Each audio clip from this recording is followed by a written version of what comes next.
ဒီနေ့တင်လုံးမလုပ်တော့ဘူးဆိုရင်တင်းဝင်ငွေနဲ့ဘလောက်ကြာကြာရက်တည်နိုင်မှာလဲ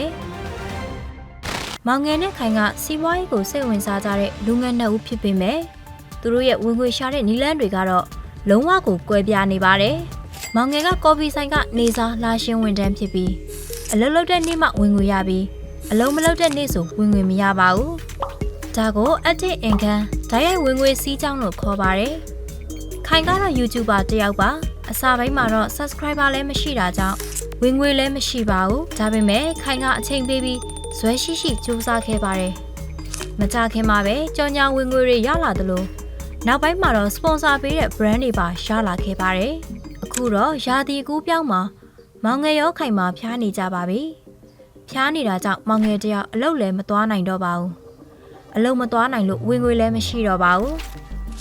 တပတ်လောက်ကြာတဲ့အခါသူစုထားတဲ့ငွေကြေးလေးလဲကုန်တလောက်နီးပါဖြစ်သွားပါတော့တယ်ခိုင်လည်းဖျားနေတာကြောင့် YouTube ဗီဒီယိုတွေကိုမတင်နိုင်ပဲခဏနားထားရပါတယ်ဒါပေမဲ့သူကတော့ YouTube မှာသူတင်ထားတဲ့ဗီဒီယိုတွေကြောင့်ငွေတွေကဆက်ဝင်နေသေးပါဒါကြောင့်ခိုင်ကမောင်ငယ်စီကိုအစားအသောက်နဲ့ဆေးဝါးတွေကို online ကနေမှာပြီးပို့လိုက်ပါတော့တယ်ဒီဇလန်းလေးမှာမောင်ငယ်လိုမျိုးအလုံးလုံးမရတဲ့ဝင်ငွေကို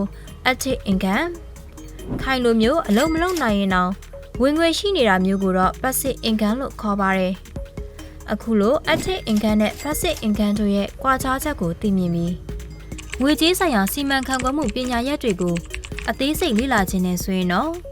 မင်းတို့ MYB ကဖွင့်လှစ်တဲ့သင်တန်းကိုတက်ရောက်ဖို့ဖိတ်ခေါ်လိုက်ပါရစေနော်